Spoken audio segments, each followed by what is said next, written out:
Any questions about the Mass? Yeah, please. It's a very silly question. Okay.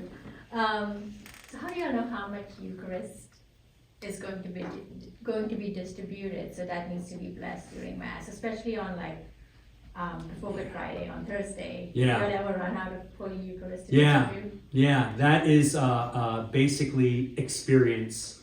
We know about how many people come to any given Mass. Okay. We do Mass counts regularly, so the hospitality people, they got clickers and numbers and stuff, so we know about how many. We know that the 4:30 is not as crowded as the 9 o'clock the next day. We know the 7:30 is less crowded than it, so we can adjust accordingly. Okay. You don't want to intentionally consecrate an inordinate amount of you, because that would be an abuse of the sacrament. You know, we're going to load it up here. That we're never going to run out. Like that's bad. Okay.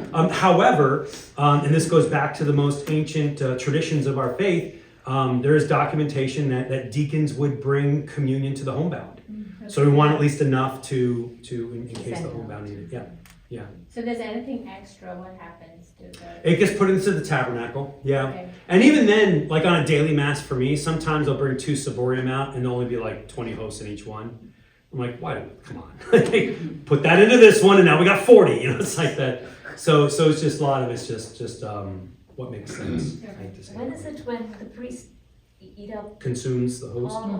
I think Holy Thursday, right? So no. So the instruction on Holy Thursday is they're supposed to consecrate enough for Friday. For Friday. So Good Friday is the one day a year there's no Mass said in the entire world. Yes. Think about that. There's 1 billion Catholics on this planet, and on Good Friday, no Mass anywhere.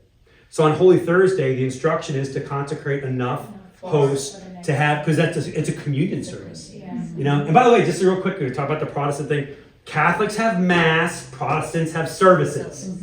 My own mom, and I love my mom more than life itself, but my mom frequently, because she was born in a particular age, she calls Mass service. So what time's your service tomorrow? And I have to remind my own mother, my mom, it's a Mass. Protestants have services, Catholics have Mass. So it's a holy Mass. But on Good Friday, there's no Mass, and that actually is a service. Yeah. And the difference is sacrifice. Protestants have services because they don't have sacrifice. They don't have sacrifice. They have worship, they have songs, probably good preaching, but they don't have sacrifice. And that book is all about evangelicals not enough because there's no sacrifice. That's the rest of the book is.